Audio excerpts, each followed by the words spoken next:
فرحنا بعرسك خير ويسابق النسمات، لعينك يا عبد الله القصايد نغنيها، عسى ليلتك مبروك يا راعي الفزعات، يا نسل المشايخ عذب الافعال حاويها،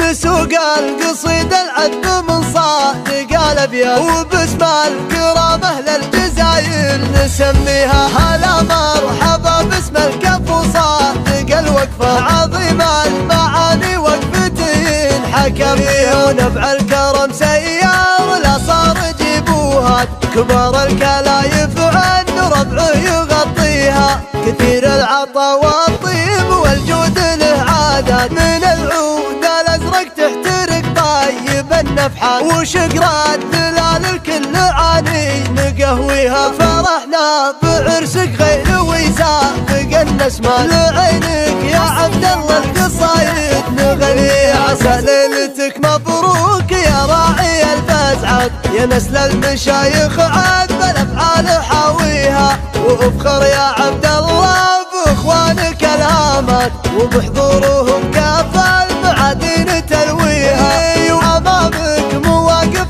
فخر لا ما سنجمل، رجال ما غير كل عارض مبانيها، والله الفاضل ما هم بحاجة يثبت، ونيرانهم ما في حاجة تطفيها، على المركز الاول في حزة الملقات، يا نسل الكرام اللي نفخر بطاريها، نسوق القصيد العذب من صادق الابيات، وباسم الكرامه للجزاير نسميها، هلا مرحبا باسم الكف وصادق الوقفه، عظيم المعاني وقفتين حكم فيها، ونبع الكرم سيار لا صار جيبوها، كبار الكلايف عن ربعه يغطيها، كثير العطا والطيب والجود له عادات، من العود الازرق تحترق طيب النفحات، وشقرة دلال الكل عاني نقهويها، فرحنا بعرسك غير ويسابق النسمات، لعينك يا عبد الله القصايد نغنيها، عسى ليلتك مبروك يا راعي الفزعات،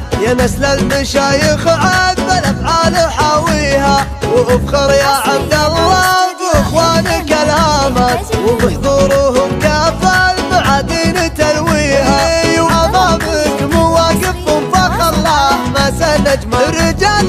ما غير كل عارض مبانيها، والله الفاضل ما هم بحاجة يثبت، ونيرانهم ما في